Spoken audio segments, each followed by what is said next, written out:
The Trained Nurses Association of India Shillong branch yesterday celebrated International Nurses Week 2023 with the theme Our Nurses, Our Future. The event was attended by Dr. S.S. Nongbri, Director of Health Services, Government of Meghalaya, as the chief guest. Dr. Nongbri in his speech highlighted the significance of the National Nurses Week. Talking to DD News Meghalaya, Director of Health Services MI Government of Meghalaya, Dr. H.C. Lindem appreciated the nursing community for their dedication and hard work, especially during the COVID pandemic.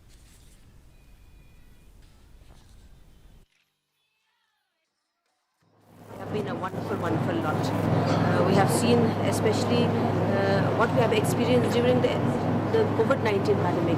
They were really the front liners of the healthcare system. Without them, they are the backbone of our healthcare services in our state. Without them, like I have said, the basis of the foundation of a hospital is based on them.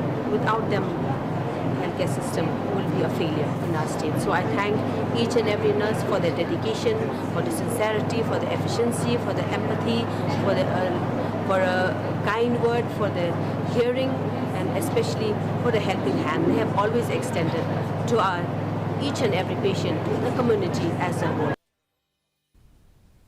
Rangda Jade United began